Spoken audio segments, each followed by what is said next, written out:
This is the Segovia Show. I'd like to welcome to the Andres Segovia Show, Anon, or Anonymous. Anonymous, welcome to the Andres Segovia Show, man. This is good to have you on. Thank you so much, Andres. It's a pleasure for me to be here and have this chat with you. Yeah, you and I have we've been familiar with one another for some time now. I would say for about a year, because I've seen you post about Unplugged. Unplugged reposted you, and I think you Mhm. you were an affiliate with them. I think I saw like a promo code floating around every now and then too, right? I am. I do have an affiliate code for my company, which is CODE4, code 4. And it's been working with Unplugged. It's been nothing but great, you know. Oh, awesome, awesome. And yeah, you have the new packaging behind you. I still have the old one here. For everybody that wants to see, they're curious about the new box.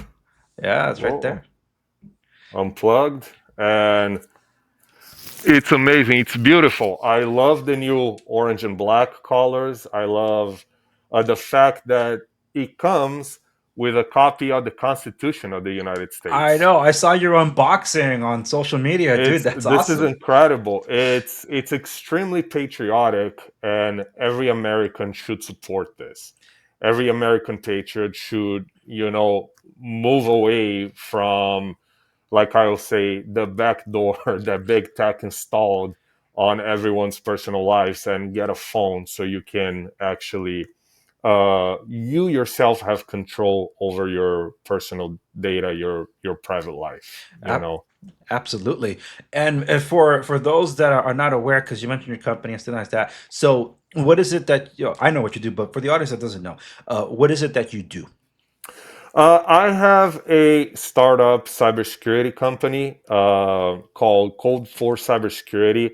I am I'm a penetration tester slash SOC analyst. I Mm. started as a penetration tester. For the listeners who don't know what a penetration tester is, we are ethical hackers. We're the good guys. We hack systems in order to find vulnerabilities and patch those vulnerabilities to create a safer digital environment. Mhm. And the SOC analysts, the penetration testers are red teamers, and SOC analysts are blue teamers, right? The red teamers are the attackers, and the blue teamers are the defenders. The blue teamers, they are in charge of setting up the security, putting the fences up against the potential malicious hackers, and continuously to analyze traffic on the network, malicious processes, anything that has to do with the defender side. And there's also an exercise called a purple team, right? Mm. Which it's mainly what my company does. We provide you, when you do buy the service, you're gonna get a little bit of both worlds, actually a lot of both worlds.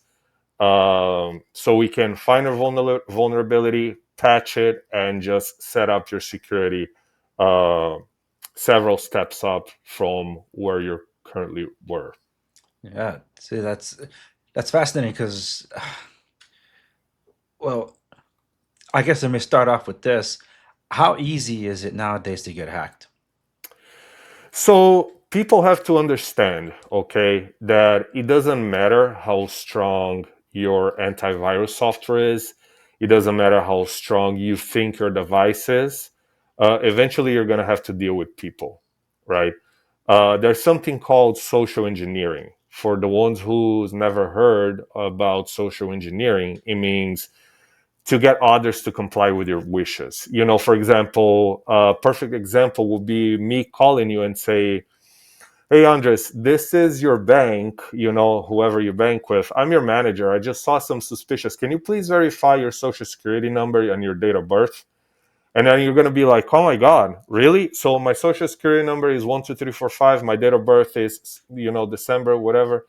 And then they just got your social security number, your date of birth, and now they can use it to open a credit card. You Mm. know, that's a perfect example of social engineering. And hackers can do that when they call the front desk and say, "Hey, this is your IT department. Can I get the password to your Wi-Fi?" And then they connect to the Wi-Fi from a parking lot, and from there they move laterally, potentially escalate privilege. So there's two things that you need to concern yourself with, which is your actual system, your computer, phishing emails. Social Hmm. engineering comes in forms of phishing email. When you get an email saying, hey, this is a receipt to your Amazon purchase, Yeah, you're going to be like, whoa, I never purchased anything from Amazon. Let me click and see what this is about.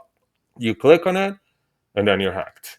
just like that. Or this is to give you like a synopsis what it is. Yeah. You gotta pay attention to social engineering attacks and to actually system attacks. We can come in the form of through the network, through the wire, through an exploit. For example, if they see that your company has an actual vulnerability and the vulnerability hasn't been patched because your cybersecurity response team, cybersecurity incident response team, or your IT department, if you don't have a cybersecurity team, they haven't patched the vulnerability, Mm. then they can come through the wire. But to people stay a little more aware of the issue, if you know you didn't buy anything, if you know, don't click on an email. Actually, you can send me a message on Instagram or X and say, hey, I got this email. Can you please help me? I will help you free of charge. Oh wow. I will advise you in your best interest. Um, and when somebody calls you on the phone, oh, this is so and so, can you please verify? No, you are the one who has to verify. The Exactly. person is just a voice on the other side of the phone. You are not obligated to do anything over the phone. Yeah. Actually, the beauty of being a grown up is that you don't have to do anything, by the way. But it's when people say, hey, this is so and so, this happened. Say, hey, what's your name? Where are you calling from? You are the one who actually have to answer the questions. If it's, if you think it's truly serious, hang up and you call Chase, call Yeah. Wells Fargo, call American Express. It's protect yourself. Don't be afraid of hurting somebody's feelings over the phone, because these people clearly they don't care about you. Hmm. You know, so Absolutely. so when they call you and the person has a weird accent, or they're not being thorough, or if you're suspicious, even if the call is legit, if you're suspicious, do not be afraid of ask questions or even hang up the call. Oh, and I totally agree with you. I've seen some of these ethical hackers that they post on YouTube where they hack the Indian scammers back Hmm. and just get access to their systems and all. It's Yeah. really interesting how that, like you said, it's social engineering, and they do prey on the vulnerable. That tends to be the more senior community and such, and that's $1 million, who knows what industry, just to scam them away. It's crazy and scary, and I get phone calls from people that I know, and it's like, hey, I got this email from OneDrive, or I got this email from Amazon or eBay, or someone's calling me saying that my family is in dire need of money immediately or whatever. Yeah. Do you think these are legit and such? And I'm like, no, of course not. Especially if you know that's not your cousin. So, Yeah, we all get them. I get them too today. There's a time where I was getting calls like every hour, and yeah, the person has an Indian accent or whatever it is, and I'm like, I block the number, I hang up, I genuinely couldn't care less, And every time I see those people getting arrested, getting scammed and exposed on YouTube or social media, I'm like, yeah, give them a taste of their own medicine. If I have more free time, I go after them too. Just like I have been going after, and we actually got quite a few people fired for celebrating the death of Charlie Kirk. oh, That is really? something we are extremely proud of. You Mm, know, as I think it's outrageous, the fact that there was a father who got murdered and people are celebrating and posting online and making memes, and we are in a war, and we on the online war we are winning. You know, we are getting all these people fired when we're gathering data on their parents, because clearly their parents failed them, right? mm, You get these college students who you go to college, especially in America, and all of a sudden you're an activist. All of a sudden you become like a liberal, a communist, a socialist, and I don't know. I don't know who these college professors are. I don't know what they're teaching these kids. I don't know why they think coming to college in America is so great. By the looks of it, it's not. I Mm. didn't go to college. I didn't do any of these things, and I think college is it's a scam, in my opinion. Yeah, your little monologue there is very loaded with a lot of things, and I tend to agree with or where you're coming from on that. With respects to individuals being fired and such, and one of the more high profile ones that we saw happen in the past week as we record this was Jimmy Kimmel. Now, people were blaming that it was Trump leveraging the FCC to do it when it was ABC, Disney, Hulu that did it, and then they rehired him. But that didn't stop Jimmy Kimmel from being like, "Oh, woe is me, I'm being targeted by the administration." When it was the previous administration that was doing just that very Hmm. thing, and these people were celebrating it. However, what might come across as controversial to individuals that are listening to this might be that if you say you're an ethical hacker, would it be ethical to then go after and dox individuals that would have a different kind of opinion? And I don't think that's what you're saying and what you're doing. But in the Hmm. case of what we're celebrating with Charlie Kirk, I do believe there's a very big difference there. But just in case for the audience that's listening, how do you address that? Okay, so to make things clear, we are not actually hacking these people. We're not breaching their emails. We're not doing any of those things. What we're doing is we're collecting open source intelligence. Okay. If I start harvesting for information, I'm going to find all sorts of information about you. There's a lot of things that are public record. Yeah. You know what I mean? So that's what we're doing. We're getting all this information, criminal records, arrest record, every insensitive post that they made, every criminal things that they've done. They said that they lied in a job application. We're doing nothing but gathering open source intelligence, public information. Mm. We're not going into your phone, or into we're not going into your emails, or we're not hacking your Wi-Fi. We're not doing any of that because we are not the same. We are not the same. Us and them, and us, even you and I, or the listeners that are listening to the show, we are not the same because when George Floyd died, however he died, if he got choked out or if he died of a fentanyl overdose, I didn't celebrate the death. I think it was awful that the guy died. Mm. I wouldn't celebrate the death of a father who has his children present right over there, like Charlie Kirk. You know what I mean? And the way that the left is celebrating the death of Charlie Kirk. Nobody from the right make posts or do anything. You didn't see people going on college campuses with signs that saying "fuck George Floyd" or any of these things. I think this is ridiculous. What's going on? It's absolutely ridiculous. Yeah. Uh, Go on. Well, and I happen to agree with you because there is not a moral equivalency, and I'm glad that you clarified because it's very important because Hmm. we were talking about that very thing about hacking and concern about protecting your privacy and data, but it's also what you highlighted something that's very important is open source, and we're going to get to that here in this Hmm. conversation because I think people don't realize just how much of their information is out there. They're worried Hmm. about being hacked, but they're not Yeah. taking care of their own data. That's all part of social Hmm. engineering, as you said. So this is all building us up on one another. But to finish this thought, and I totally Hmm. agree with you on this sense because I did address this on a stream that I did that I wasn't proud of the stream because I was a mess. It was like the day after Charlie Kirk was assassinated, and then because I saw other content creators, they were a mess as well in their own thing. I'm like, you know what? Maybe I don't have to be ashamed of this. I can leave my post as public, and I reposted it. But the link would never work for people, so they couldn't see Hmm. it on YouTube, but they did see it elsewhere. Shout out to Play TV for getting the thousands of views that I needed there, and for those on Yeah. Rumble that were checking it out.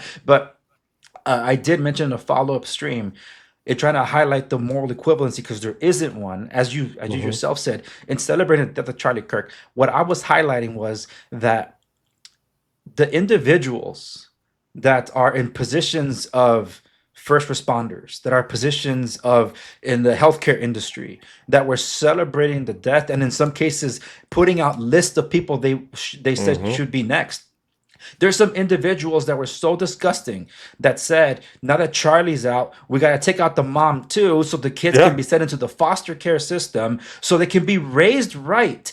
It's just a lot of people are really shocked at this what's been yeah, happening, but I'm like, dude, where have you guys been? I've been talking about it for a long time, and especially just look at the past year. And what the assassination by Luigi when he took out that yeah, health insurance CEO, they all celebrated, including tech tubers. They were yeah, demanding the list of the other CEOs and their addresses and stuff like that. Like, what the hell?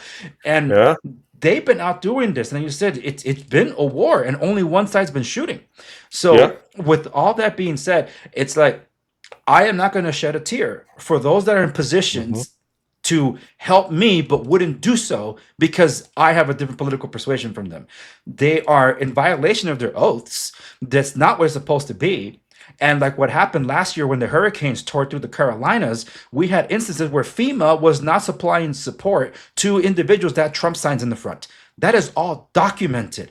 Yeah. I hate that, and I highlighted in a previous stream, and that's me. Basically, I understand where you're coming from on this because I feel the same way too. And hey, it's There's another instance uh that we're huh. not mentioning. There's the instance that there's the flood in Texas that killed a bunch of people, and there's black women celebrating the death of white girls. Yeah, You or know, not lamenting it because they were white and they were they're Christian. no, they're celebrating the death of a bunch of innocent people, and Yeah. it's one type of people celebrating the death of another. So those people that are going to college, those people that are celebrating the death of others, are the ones who think they were raised right. The people who are burning cities down or looting stores or vandalizing everything, those are the people who they were raised right. The people who go into college and like there's recently two kids who are trying to take on the role, do the same thing that Charlie Kirk did. I don't know if you saw it. They put signs and they had the "Make America Great Again" hat, and the students, they just came, they took down all they had. They took down the table. Those two students had to be escorted out of the campus by police officers. That were the police officers were protecting them. Police officer and security. They had to hold off the other students, while they had a bunch of black students with phones threatening to beat them up, whatever. Mhm. So there is a problem. There is a problem with this type of culture in America. There is even black conservatives recognize that there is a huge problem with that. And Yeah. I listen, uh, Charlie Kirk's kids, unfortunately, are going to see that video when they grow up, because it's on the internet forever. Yeah. They are going to see the video of people celebrating his father's death. You know, they unfortunately, this is a total disaster. And it's disgusting the fact that people are treating the situation the way they are. It's absolutely disgusting. Yeah. And for those that are watching and listening, as you know, we're 2 weeks removed from the assassination, and it's still very much so that it's it, it was a powerful moment in history, an awful moment in history, Hmm. and it has stayed with us, and it's just shows it's just another symptom of what's happened in our society where civil discourse is gone. And like you highlighted about the students being run off, I highlighted Cam Higby, I think his last name is. He's independent journalist that was in Tennessee University. It's something similar to that, where he's been doing it since the day after Charlie was assassinated. But just this past couple of days, he didn't even last 10 minutes when they were rushed off to one of the universities in Tennessee. So it's like, and Tennessee is supposed to be where a lot of conservatives are going to, Yeah. and so don't tell me that a red state is going to be a safe place. So no, it really is that our major cities tend to be blue, and that's symptomatic of the way But the people vote. fact, yeah, but the fact that if there were some Democrat students willing to do the same, the right wing students wouldn't go and assault them. They wouldn't go and destroy their thing. I guarantee you that. They would challenge them with a microphone, Yeah, the same way Charlie was doing. yeah, and yeah, rest in peace, Charlie. I think he was the best to do it at that. Yeah. Um, And it's nice to see that this is not going to deter people from doing it. It's just that it really Mm-hmm. shows that the era of civil discourse is just about over. And when we stop talking to each other, that's when things really start getting Mm-hmm. heated up. But yeah, yeah, man, it shows that it's still an emotional thing for both of us Yeah, and for a lot of people. And well, we can definitely talk now about I know. Let's get back on cybersecurity track. stuff. Yeah, yeah, because cybersecurity itself is a really important thing in trying to guard people's information, but at the same Mm-hmm. time, it's people's behavior in that Mm-hmm. they're interacting with these social media apps because they think, well, my friends are on it or everyone's on it or I've been on it since the very beginning and things like that. It's like, yeah, but there's nothing free in this world. What do you think they're making Mm-hmm. money off of you? I'm old Yeah. enough to remember when our campus was getting Facebook. That's how far back I go. Okay, so I remember, and then someone in class, one of the classes in the university, the teacher said, "Oh, you guys will now be able to organize your groups and manage your studies on a Facebook group." I'm like, I don't know what that is. I don't care. But someone made an account for me, and that's what I ended up using. Then eventually, I would delete it. But it's when I would come back to it, it's seeing how many more people were on it because back then it was still MySpace and all that stuff. It's amazing the monster that it's morphed to what it is today. Yeah. It's No, it's they knew exactly what they were doing, you know.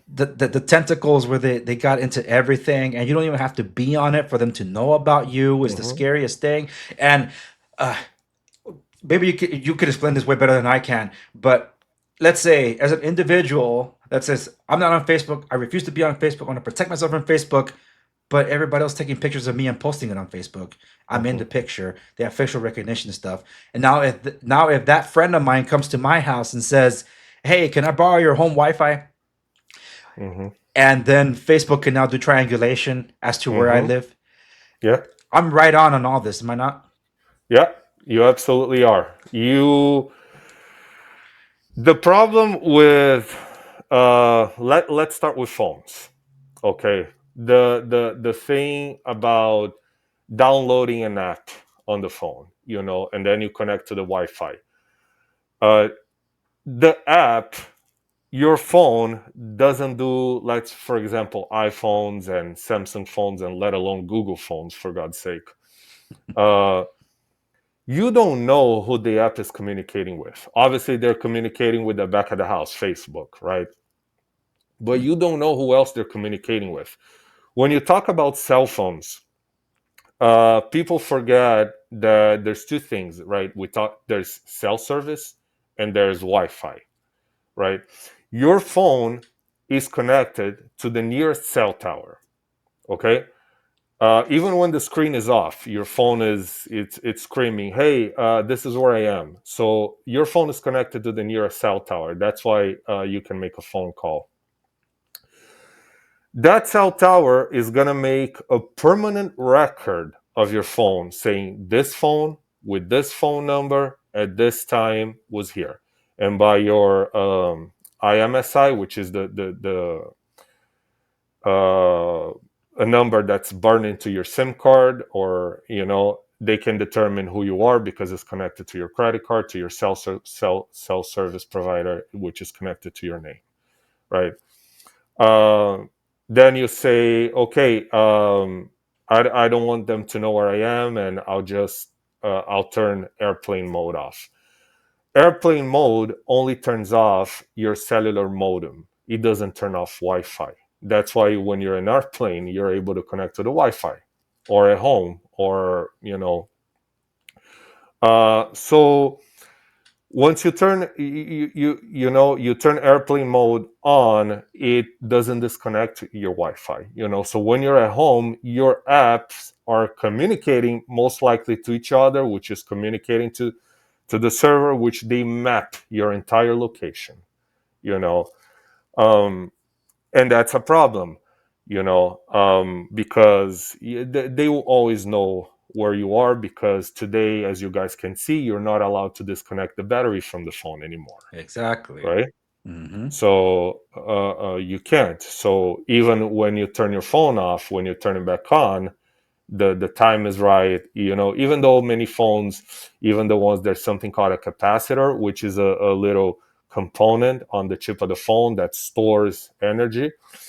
But when you turn the battery off, it's only for a certain period of time. So eventually your clock will be off and everything else, and but there will have zero power in between your phone and whatever is trying to connect, because the board on the phone is dead. Yeah. Today, you're not allowed to take the battery off, right? By Hmm. design. So therefore, even when, for example, you're to go back on a permanent record, let's say when you go back, you travel to Chicago, hypothetically, and you're at the O'Hare Airport, and you haven't been there in 2 years. When you go back, your phone will automatically connect to the Wi-Fi. Hmm. Have you been in that situation where you're in an airport, you haven't been for a while, and then your phone is automatically connected to the Wi-Fi? Because it remembers your device.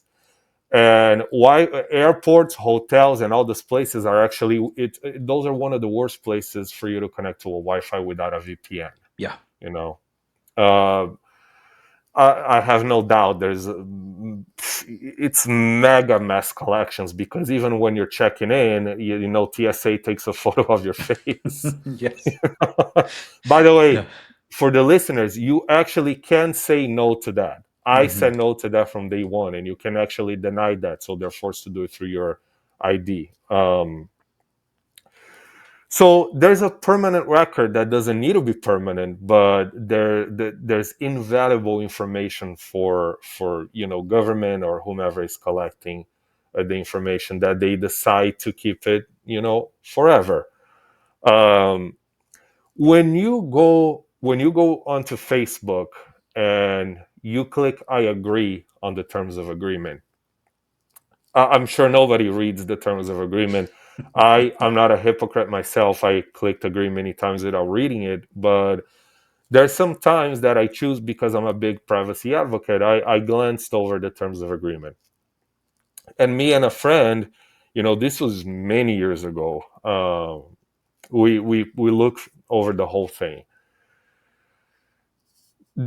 See, um, you click agree because you had to open an account, right? Yeah. So you can connect to a friend, so you can connect to a family member, so you're trying to stay in touch with someone.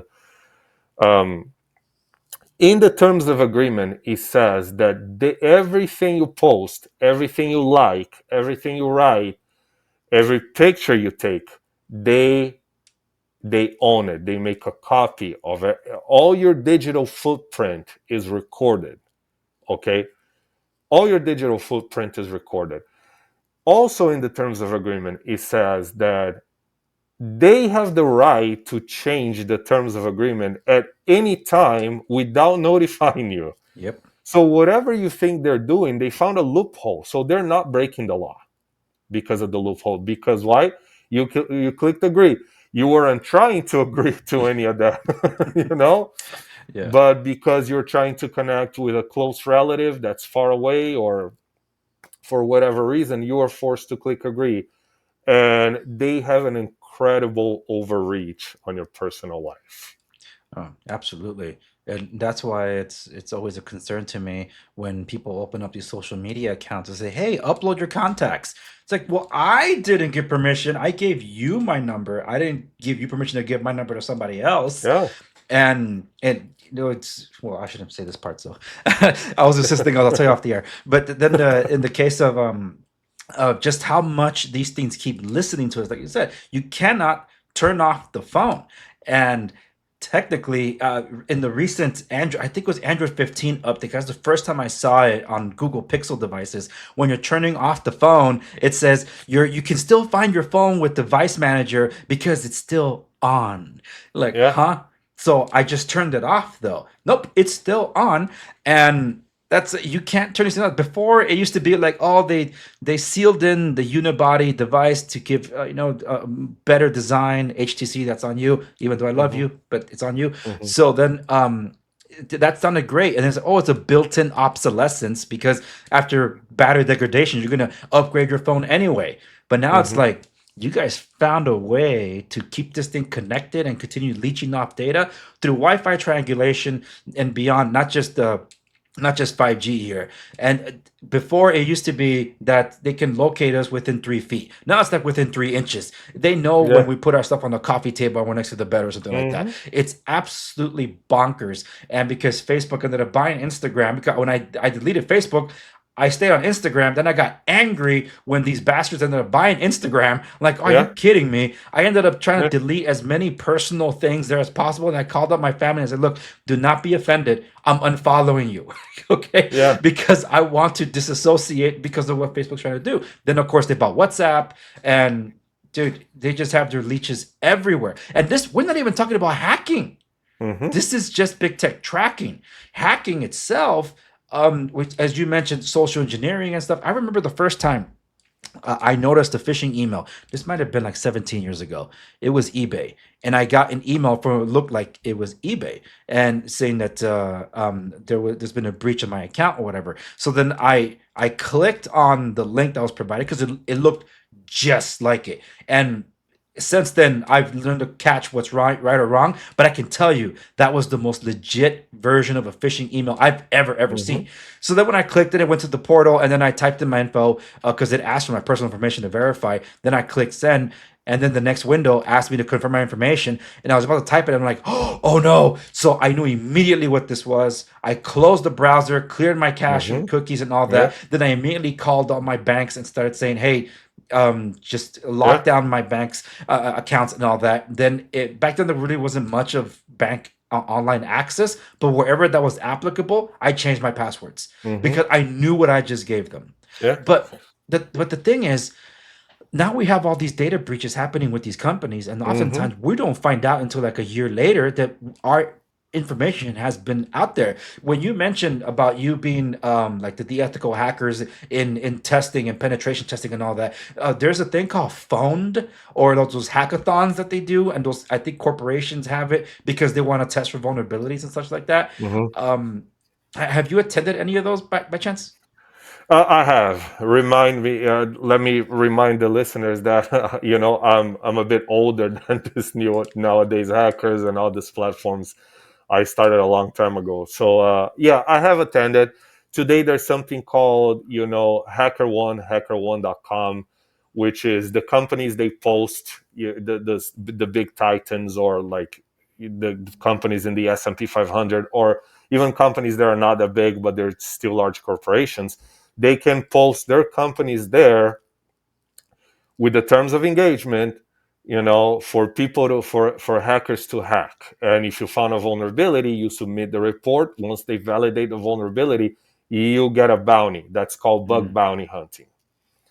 So that's available. Yeah, today's there's back when I started, there's none of that, right? There's only mm, books and trade schools and things like that.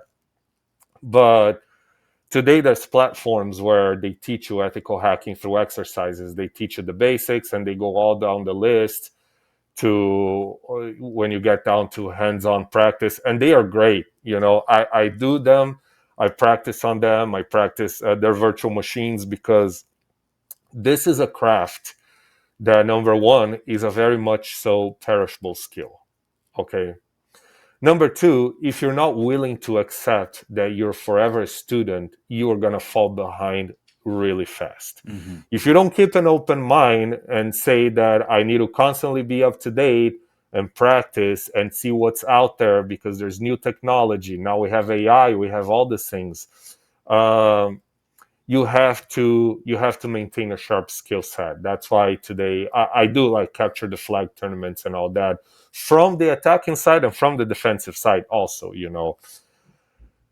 With all that being said, nothing is going to beat the mindset of the attacker or defender. you know like, for example, you have to know how to think outside the box in both senses. You have to know how to think about outside the box as an attacker and as a defendant. I think that's vital. mhm. Well, and and the reason I bring these up is because if these large companies like T-Mobile, Home Depot, the banks, where they're supposed to be spending the money to protect our data, Mhm. Microsoft, if they can be hacked, what about the individual who Mhm. almost takes no precaution? Mhm. It's not just phishing emails and stuff. There is a zero click exploit, which I'll get to in a little bit. But um, besides social engineering, what are some tips and tricks that people can uh, can practice on a day to day just to take better care of their own Mhm. privacy and data? Okay, that's a great question. First of all, be mindful of what you post. Okay, if you like to be on social media, because when you get a phishing attack, they just don't blast emails to everybody just like that. Mm, Sometimes when they're targeting a specific individual, which is called spear phishing, mm, they get the data on you, right? They see what your patterns are, they see who's associated with you, they see what you do, what you like, basically who you are, and like that they craft, let's say for example, an email or a phone call, and then they send it to you mm. with all the information about who you are. So that's tip number one: be mindful of what you post. Tip number two, um, Tip number two is use an antivirus software for sure. Use a VPN. If you don't know what a VPN is, a VPN stands for Virtual Private Network. What it does, it encrypts the connection in between you and your destination. For example, so the airport or the hotel Wi-Fi, whatever, they won't, or even your home internet service provider, they won't see where you're going because there's just a tunnel created Yeah. in between your VPN service provider servers and you. Okay. Hmm. So that's a great tip. Now, if you're there typing passwords because you're trying to log in an account in an unencrypted network, guess what? Now the router collected, now who knows who has access? You don't know how people in the back of the house handles information. That's another tip. Use an antivirus, use a VPN, many times, before the up phone, believe me, I'm the up phone's number one fan. I used to have an iPhone, right? And I never had, because I knew, right? So I'm in cybersecurity, so I always knew the things. I kept the apps on my phone to a bare minimum, Hmm. right? I never, everything you do, you don't need to do it straight through the app because it's convenient for you. You can actually do it through the browser. Yep. You can open the browser on your phone and then log into your bank account. You can open a browser and then log into whatever is that you're trying to log in. You don't have to actually always use the app because, you know, okay, there's some benefits of it, right? You don't have to Yeah. always type in your password. There's face recognition, but the problem is that now they have a biometric scan of your face. Yep. That's why I was never okay with that.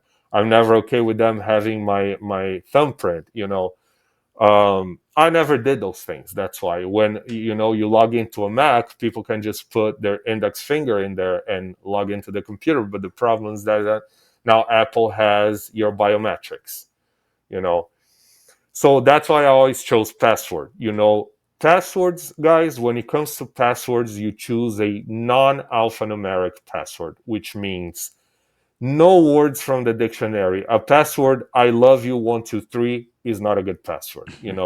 A password that says password is definitely not a good password. Pick like a lowercase mixed like with a symbol, with a number, with a lowercase, nothing that it's on the dictionary, because when hackers crack your password, they use a word list, right? A dictionary based attack. So I have your username, but I don't have your password. So I have a file with a bunch of mixed passwords. And there are actually files, pre-made files with a bunch of passwords for to hack into websites, to hack into remote login, to hack in. They're already pre-made files with those passwords. So hackers do, and they use that to hack. And now, if you have a password that's, uh, let's say, for example, I love USA 568 whatever, and then they can use that pre-made list, and based on your patterns, they can mutate the word list to match the last two numbers of your password to your date of birth, to the year you were born. And computers can calculate things relatively fast, let's Yeah. be honest. So they can try everything. It might take a little bit of time, but if they are really trying to hack you, they can get to you. So that's why you have to choose something called a non-alphanumeric password. Yeah. It's and some people rely on password keepers only to find out that some of these password keepers end up getting hacked anyway. True. It's True. crazy. And that's why in the space, because now we just have basically the choice of a Google device or Android powered by Google or an iOS. And we come from an era where we had options and people didn't want those options because they didn't have the apps. And now there's TikTokers saying, you know what, these Mm-hmm. BlackBerry things were actually pretty cool. It's like, I know, I told you Mm-hmm. guys that, but you guys said it Yeah. wasn't cool. So now we're kind of making a full circle here. But while this space is still trying to find its place, I have liked that there are individuals that didn't give up in trying to make a privacy focused device. And Mm-hmm. I guess this is how we Yeah. shift talking about unplugged phone here because Mm-hmm. they are not the first ones in this space. They're not the only ones in this space. But Mm-hmm. I feel from what I've seen, they have been a lightning rod of attention for sure, Mm-hmm. for better or worse, depending on what side of the political aisle you fall on, of course. But what I have enjoyed is seeing a company actually strive for success where others have failed. Mm-hmm. Because others are no longer around. They didn't last a year. And now here we are more than a Mm-hmm. year into Unplugged. And it's a whole new philosophy on how they're trying to approach it. And like you mentioned, I love the new direction with their colors and things. So this whole popping color, like I told the CEO Joe Wild, and if you haven't seen that interview, folks, go check it out. It's available everywhere, including any pocket distributors of your choice. I just think that they're going the right direction and focusing, uh, really getting focused on their mission on improving the user experience and their offerings. But you in this space, what attracted you to the unplugged phone, and did you test any of these possible vulnerabilities? So I didn't test anything on the up phone because for an ethical hacker to test something, you have to have permission from the company to test Mm, it. okay. Okay. So, but there's one thing I tested, okay, on my own that's not invasive. Okay. The up phone, like I was telling you a while earlier in the interview, that you're not allowed to turn your phone off. How do you know that your phone is actually off? You don't know that because even when your phone is off, the apps are still working, right? You have the Find My iPhone that is the phone is off, but it's pinging the server, Yep. right? You can see where your device is. So the phone is not completely off because there's power supplying the program. Okay. Hmm. The Up phone has my favorite feature of all. If you guys can see right here, Yep. you see this little switch over here. Hmm. That is called the battery disconnect switch. There's a piece of plastic that goes into the battery and the hardware of the phone, rendering the phone dead. Okay. I had the phone. I had my computer, I had my gadgets, I had a wireless card, capturing traffic on my phone. And with my MAC address, which is a global unique identifier of my phone, watching the MAC address, I hit the battery disconnect switch and the MAC address just vanished. Wow. It wasn't like it was slowly dying, it vanished. You know, I couldn't see my phone on the screen. I couldn't see beacons. I couldn't. There's nothing I could see. You know. So if you live in the United Kingdom, for example, and you're posting, like, for example, I love the UK, and all of a sudden the police is knocking on your door because that's offensive to Muslims, you can actually just hit the battery disconnect switch and they won't know where you are. You know what I mean? Yeah. So that's one of the many benefits because I want to get into a little further down in the conversation. I want to finish talking about the features of the Up phone, and by all means, this isn't. I just want to educate the public on how bulk collection is done and the benefit of having such a device. This isn't by all means like a sales pitch. It's more like an educational, Sure. talk. And later on, I want to get into the Patriot Act. Um, so the battery disconnect switch, it's like I said, to me, it's invaluable. I don't need to walk around with a Faraday bag. I don't need to walk around worried about if my phone is actually off because I know my phone is off. Okay. There is another feature which I love in this phone that people often may not pay enough attention to it because of convenience. Okay. Let's talk about the USB data blocker. Yes. Okay. For the ones who don't know, you can actually just by plugging in a cable, they can extract all data from your phone. They can make a whole image of your phone, okay, or get some info out. This phone has a feature where you actually control if the phone is only getting electricity or is getting data. When you get into your car and you charge your phone in your car because you have a drive, and on the screen it shows, hey, would you like to pair your phone, would you like to connect your phone, and you click yes. Now you are at risk of your car having all your data, okay, and you don't know who's collecting that data. If there's even though there's so many people trying to collect the data, by the way, somebody is collecting. Hmm. um, Now your car has your data. Now your car has your contact information. Your car has your photos. Your car has your messages. Your car has all your private conversations. Now, if you just want to charge your phone, if you see right here, I don't know if you Yeah, I can can see see it it. right there. Hmm. Okay, there's a data. You see right here, Yeah, right right there. here. Uh huh. There's the data that is off. Okay. Now, if I connect this pair of headphones, you won't be able to hear me because there will be no data through the cable. It's only set to have electricity. Now, if I touch it, now you'll hear me if I Hmm. connect this pair of headphones.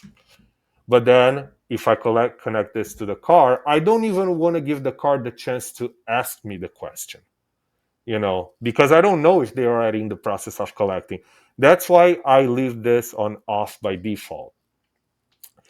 Now, there's another issue.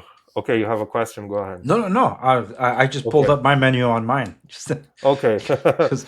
Oops. Yeah. Let me unlock it again. Yeah, so that's one of the things. The Right there. other thing is, yeah, I want people to know something about, a data collection. You have an advertising ID based on your patterns. Okay, there is some relatively old saying, right? Not old that old, but for nowadays, that says Google knows more about you than you know yourself. Hmm. Okay, you have an advertising ID based on your searches, based on the things that you buy, based on the things that you watch, right? They know who you are. So they all that is embedded into the Andres advertising ID. That's why many times when you're browsing for something, you see products that you like. And many times when you are talking about something, you can also see embedded in your algorithm. All of a sudden, I say, "Hey, let's go get ice cream," and I'm looking, and ice cream randomly is popping up on my phone.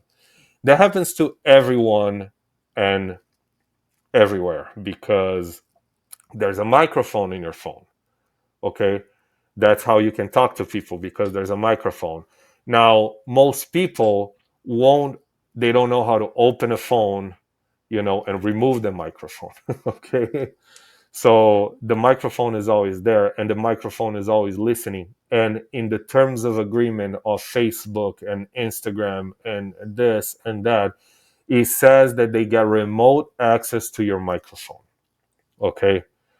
So regardless, they can listen to your conversation. Your apps definitely listen to your conversation Yep. because all of a sudden you start seeing things that you're talking about.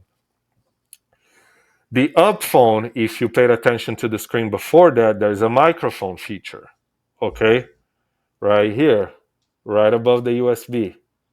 Okay, the microphone feature, you can turn it off. Yep. Exactly. Yeah, I don't know if right there.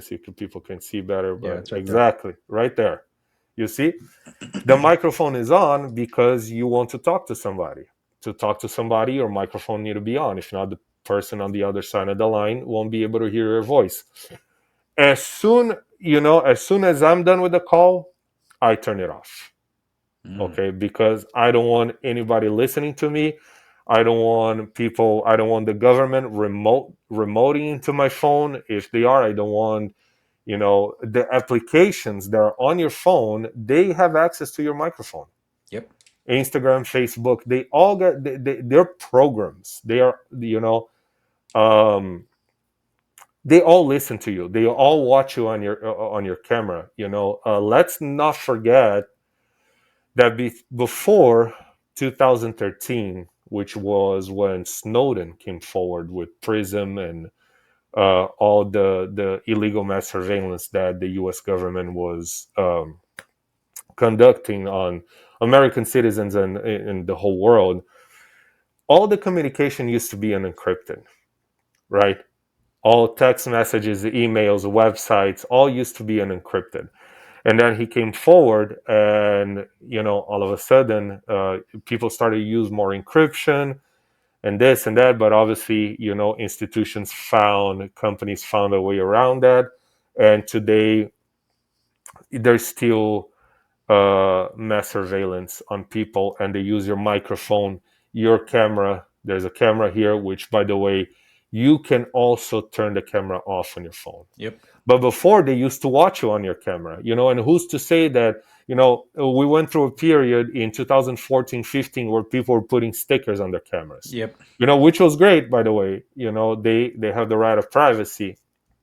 Privacy is a right, by the way, is not a privilege. So, uh, they wanted to be private, and they're putting tapes on cameras and stuff. It's insane. You shouldn't have to live like that, worried about that incredible overreach that the government used to say. The Patriot Act, again, was passed in like in I think November 2001 or something like that, after 9/11. Mm.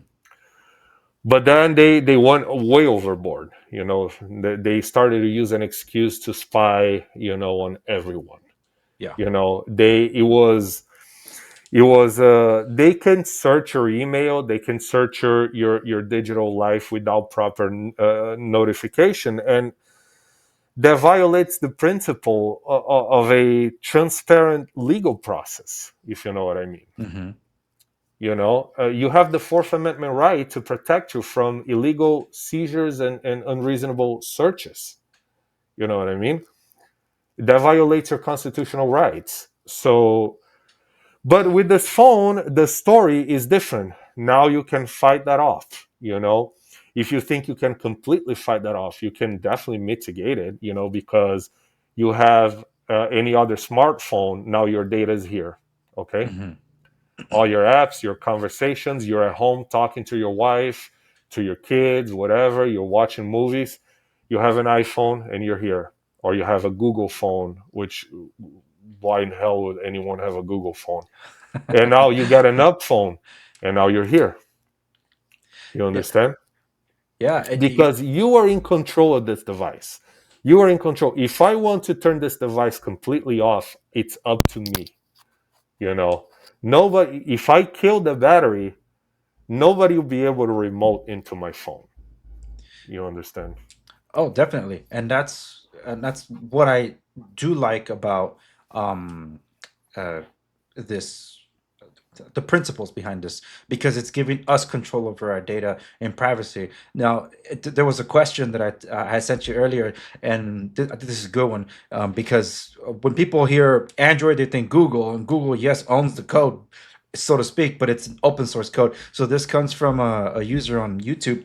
Mm-hmm. Uh, SSBX7BF asks, how is something with open source code and Android based OS secure? Mm-hmm. Can you answer that one? Yeah. Okay. Let's see if I'll bring it down so people can understand it. Code that's open source is available to everybody. Okay.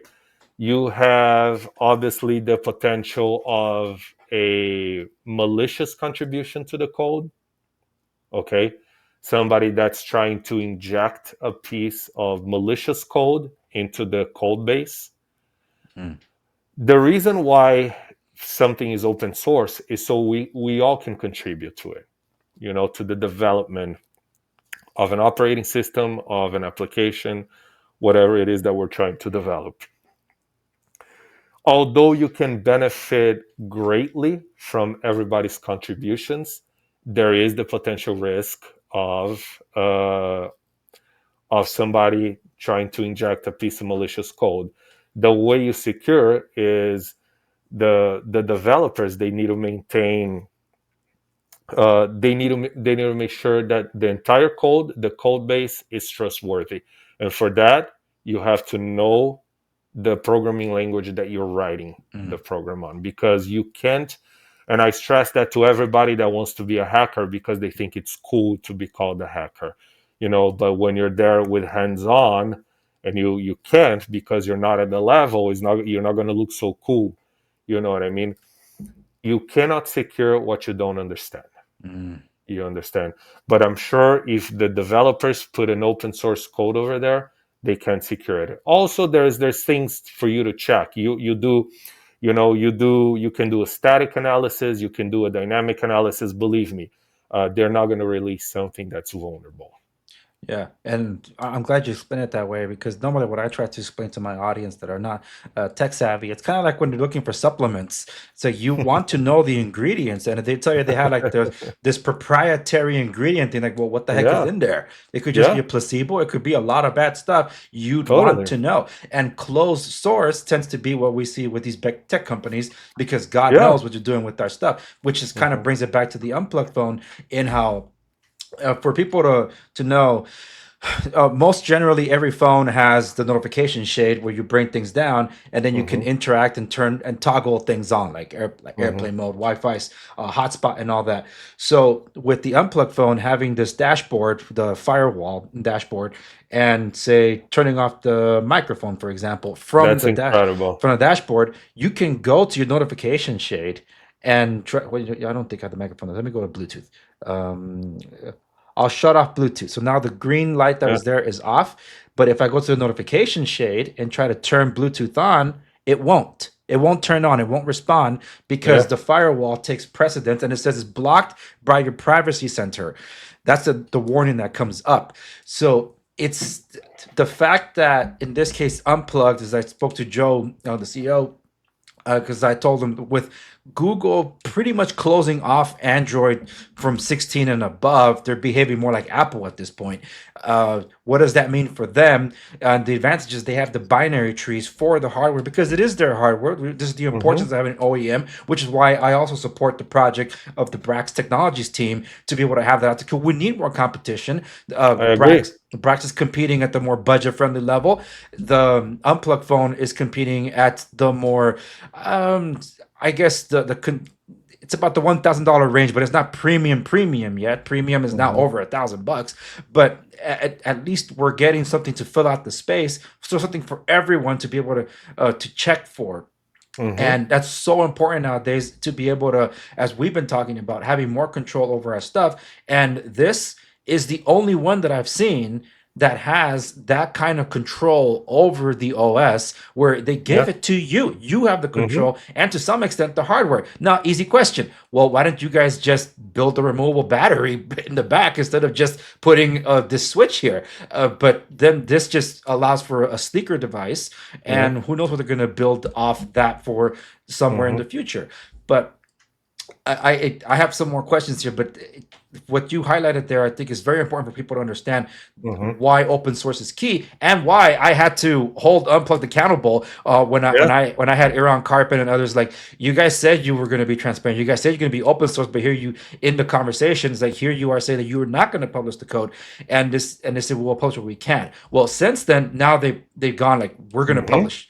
and they have published the kernel, they published the antivirus and others. So that's their goal. They have been about Mhm. transparency. So it's something that kind of like we've been talking here, like it ebb and flowing. They've been keeping true to their promises, and everything they've said on my show, from the CEO, the CTO, the COO, and the new CEO, everything has come to pass. So kudos to the Unplugged team.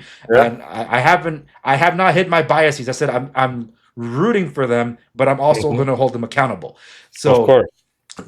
dude, with the time that we still have left, I have two more comments slash questions. If you don't mind me throwing them out there for Yeah. you, No. 'cause No. No. No. Please. okay, because I know we ran over time because we had that we had to do some technical stuff. But I this one comes from Abel, and Abel, I think we answered your question, but I'm still going to read it off. What is the process about handling a threat? What makes it a threat, and what doesn't qualify as one? His personal way of separating himself from the field and just to live a normal life. Oh, I see. I think you kind of touched on that, but can you kind of put that in a nutshell? Mhm. A threat will be more like a disgruntled employee. A threat will be something more like um, a potential attack, on your company due to a vulnerability. And the way to address those things is for you to quantify those risks. Like I said, threat times vulnerability equals risk. You have to start calculating the impact that the risk is going to have. That's going to, it's going to come into play. A business continuity plan is going to disaster recovery plan. A threat is something that's going to put the operations of your network, of your company, into jeopardy. you know Mhm. And that's why I also tell people it's really about once we get to the bottom of everything, it's just really our behavior, hmm what we're allowing in, what we're allowing out, hmm and our phones, we're allowing a lot of stuff out. Uh, Here, this is from the last question I'm going to highlight from um, Egg Egg Lipter. I hope I pronounced that right, from YouTube. This is pretty lengthy, but here, let me read it. Much appreciated for providing the information for people to understand the options they have and what is happening. You're welcome. Given the increasing number of ways that companies and governments attempt to collect data, like scraping screenshots of data on devices before encryption, often communicated under the guise of centralization, convenience, or security, what practical steps can an everyday law abiding citizen take to reduce or avoid sharing such information? Areas of concern: biometric data, internet usage and search activity, personal chats on devices, logs and location tracking. There's another section to this question, but I think I could say that generally we have addressed a lot of that in hmm this conversation. It really comes to like the social engineering part. It comes to our behavior with applications, hmm what we're providing to these places. So that's one thing. And when we talk about VPN to at least encrypt some of our communication, even hiding it from our IP, helps. So this is the second part of that. It says, would avoiding Mac OS and Windows and using alternatives like Linux with software, Excel, etc., that still allows a person to function every day without jumping through a dozen hoops, or using devices like the unplugged phone, are there other tools, platforms, devices, or practices you would recommend? Uh, yeah, that's a good question. Okay, so for a general user, for I don't know what you do for work, and I don't know if you need a lot of stuff. I would recommend. See, Microsoft has been crashing way too often, and they have this automatic backup to their Microsoft One Cloud or whatever the hell it's called. I would go with a Linux is good, but Linux is not for the non-tech. Linux is Yeah. not for the non-everyday user. You know, I think you'll be better off with a Mac computer with an antivirus software, and you need to manage your stuff on the privacy settings of the computer. Now, phone is undeniable the up phone.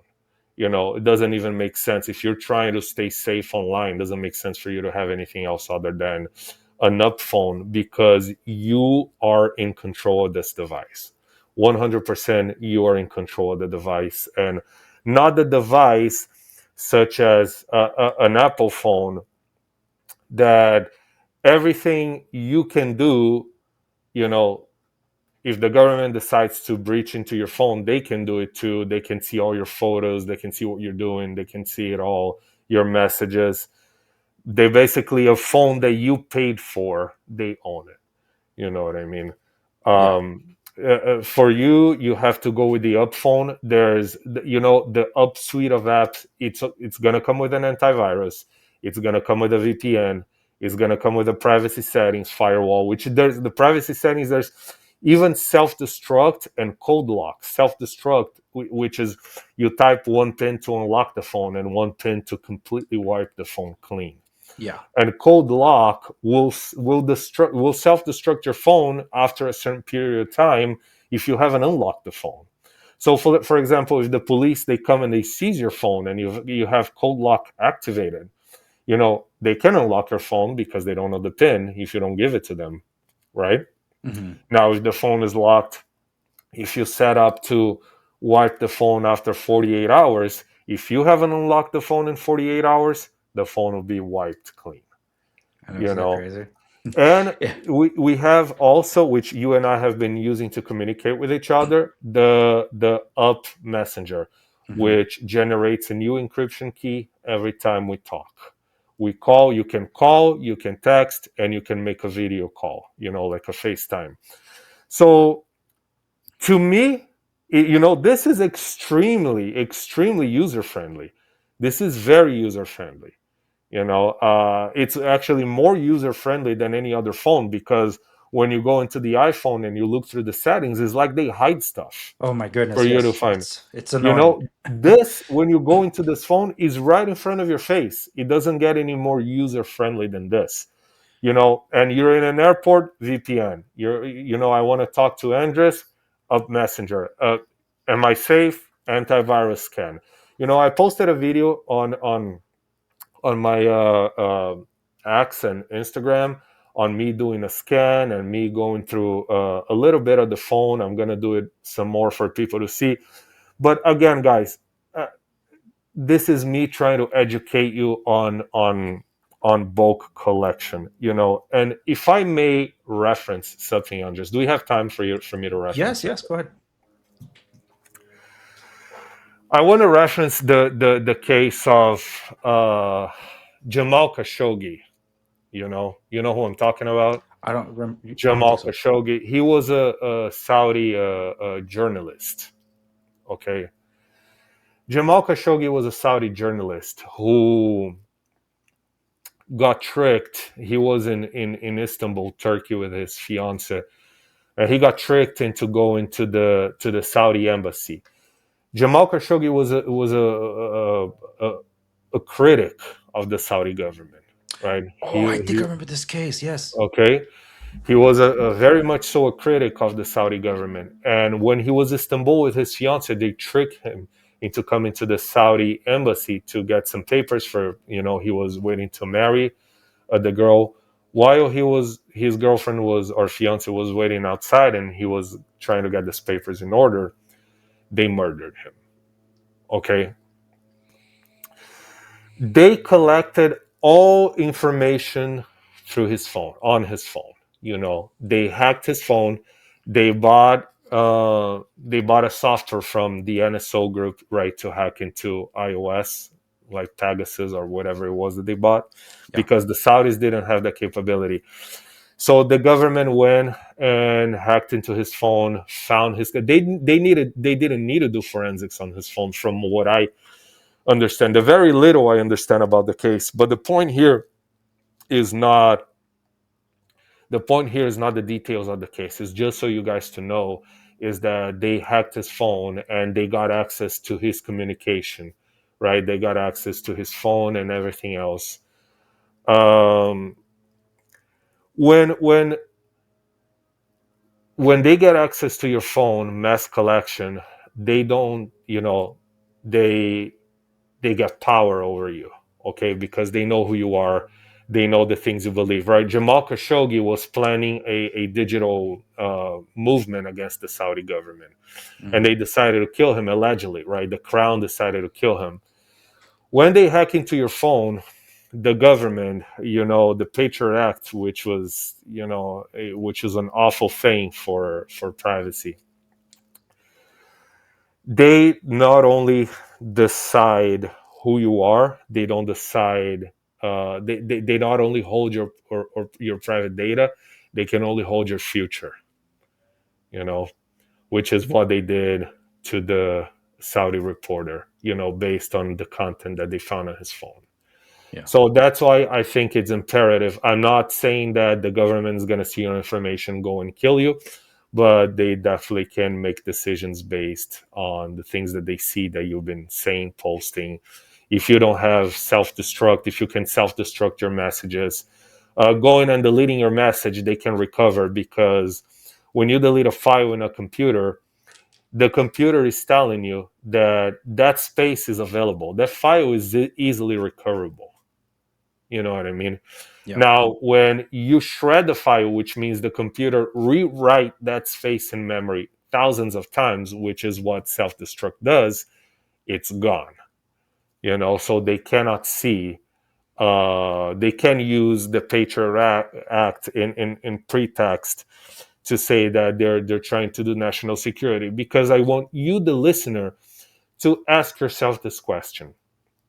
Actually, I want you to answer this question for me. Is national security about public safety, or is about protecting the institutional government? What do you think national security is about today? Do you think it's about your safety, or you think it's about the safety of the government? You know, Yeah. so and that's what I have. Yeah, and I'm glad you highlighted that. Thank you very much. And when people hear this, it's like, oh, because it was likely that they use Pegasus in that case, and they would think, wait, isn't the guy that co-founded Unplugged the guy that invented Pegasus? Mm-hmm. I asked Yeah. him directly, so you guys can check that interview out, and I even clipped that out. Did Iran Karpin build Pegasus? You guys can hear his answer for yourselves. But one thing of note is NSO was selling Pegasus. They offered up to the United States intelligence agencies, and I think it was the FBI says they didn't want to buy it. Why would they not want Pegasus?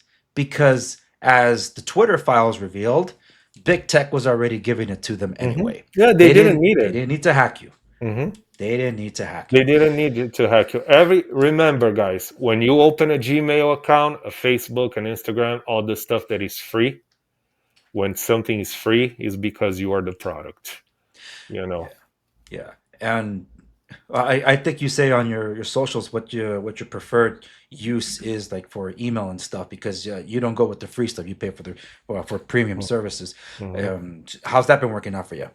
It's been great, actually. I use a service called Secure Private, which is a Swiss-based company with Swiss-based servers. It's all in Switzerland, where the privacy laws are actually taken very seriously, Yeah, opposed to the US, which we're most advanced democracy in the world, but we don't have laws that protect privacy. go figure, You huh? know, so yeah, I mean, Secure Private has been amazing. They have, when you buy this Secure Suite, they have the email, messenger, and VPN. I haven't got anything, any spam, any, you know there's no big tech involved. The Mhm. CEO of the company is a great guy, great privacy advocate. The software is growing. It's a great platform. I actually do have the app right here on my up phone for the messenger, which I communicate to some people who do have secure messenger. So they are great. I highly recommend you guys to go and check it out, Secure Private, because you can have it on your Mac laptops, you can have it on your phone, and right here the message is all synchronized. And definitely give them a chance, give them a try, because they are also looking out for our privacy. Yeah, I'm glad, and that one actually has a unique spelling. Uh, I was trying to look it up right now, but I think I spelled it wrong. The Secur, secure. okay, so okay. Secur. Okay. Um, they're very great. They're great. They're compatible with Android and Mac computers. You know, I have been really enjoying. I use it for my businesses. You can migrate your domain. You know, use your domain, migrate your emails, and everything else. There Yeah, you go. this one right Secure here. Yeah. private. Yeah. Yeah. So yes, definitely. And I do recommend to some people too. So, dude, we covered a lot, and I appreciate those that sent in their questions. These were really well thought of questions, and you answered just about as much of this as possible. And it's just it's about us. And just to close this out, and just to give people an example, it starts with you, everybody. It starts Mhm. with you, because people ask me when I was doing the tests, when I was reviewing and testing the unplugged phone, it's like, why would you pair it to a smartwatch? Why would you use these services on it? Why would you install ChatGPT on that? Doesn't that defeat the purpose of using the phone? I'm like, yes, but all of you have been asking me if they worked or not. So when you go to the App Center, which is now the new code for the Unplug store, the trending apps are Facebook, X, uh, Grok, Reddit, Telegram, Netflix. So look, if you're gonna still use these apps, this is the best place to do it. And if you really Yeah. want to know, that's where it shows you how many times they block the trackers Yeah. on your firewall. So then you can see for yourself. At least there's that, right? But it really starts with you. You want to take more concerns about this. There you go. But think of it like this: it's like going out into public wearing your everyday clothes versus going out there with armor, so Yeah. that's the principles, right? You know how people open a credit card with your social security number. Instead of you going and using the up messenger, if I say, hey Andres, can you please send me your, let's say hypothetical, your I don't know, your health insurance card because we're going to go on this trip or whatever, or you ask your wife, hey, can you please give me your social security number so I can add you to this account, so and so. Don't do it through the regular app. They're going to capture your information. Do it through a secure manner. Comply with security. Oh, but it's no but. It's the way it is today. Yeah. You can it's the way it is. If you having the headache of coming back from identity fraud is going to be way worse than you having to, oh, but then I have to get the app. And well, you have to, the same way you have to get car insurance. Right. Do I have to buy a new phone? But I like the iPhone because it has more. You can transfer. There's something called the Up Switch application. You can transfer. It's easy. While you guys remain a sheep of big tech, this phone is not for everybody, by the way. Hmm. If you're not, if you are one of these Apple nuts who, in 6 months, you're going to spend another $1,000 to buy the iPhone 35 or whatever it is, you know, you don't need all that, guys. You just need a device for you to stay safe, and it is the Up phone. you know you stay safe with my iPhone? Yeah, you can. You're gonna have to do a mad research under impossible privacy settings and turn Hmm. on and off, and when you open an app, the app is gonna complain. You're gonna have to go into the settings. That is the real hustle. Now, buy the phone, break free from all that, protect yourself, because these big corporations do not care about you. Yeah. It's your private information is about economic espionage. They sell it so they can make money off of you. You know Hmm. what I mean? So you know what you do? You stop that. Spend $1,000, get a phone that you're gonna have for a really long time, a phone that's very secure, safe, and you're gonna love it. Everything, pretty much everything you get on one of those smartphones, you get here. Hmm. You just get none of the violation, none of the privacy violation over here. Yeah. Everything you get on those phones, you can do there, you can do here. You have an amazing camera system, you have secure messaging, you have VPN, you have, you know, it's you can't beat this. If you like your privacy, if you want to break free from that, if you want to say today I am no longer the product, get yourself an up phone. Well, there. And end scene. No, that was the ad right there for Unplugged. No, but yeah, dude, seriously, and on that's actually a great way to close this out. Where can people follow you on socials if they want to keep up with everyday stuff or things that you're posting up? You can follow me on X and Instagram now. I'm developing the Instagram. I'm not very artistic. Also, I have a business to run, so I don't have that much time. You can find me on Instagram on at Anon underscore SciSec for cybersecurity. And on X, you can follow me, which is my business account, at code4 underscore cybersec. And you can follow some of my content. You can see a little bit of what I use, and if you want cybersecurity tips to stay safe, or you're trying to get into cybersecurity and you need a little guidance, I answer to any legitimate question I get. I don't ignore anyone. Awesome. And for those of you watching and listening, you guys know the drill. All the links that are mentioned here and referenced will be available in the show notes to accompany this episode at theandresegovia.com, and also on Substack for those of you that are subscribed over on Substack. And that's a great place to leave it. Thank you so much for joining me on the Andre Segovia Show. Don't hang up yet, but we're signing off for the audience. Thank you so much for being on. And dude, if something big comes down the road, I gotta have you on again because I'm sure we could talk hours Yeah. about this stuff. No, we could have continued the conversation for a lot longer. Well, Andres, thank you so much for having me over to your show. This was an absolute pleasure and an honor, and I hope you grow this podcast like crazy. You go this interview, and I look forward to in the future coming back here and further educate our crowd.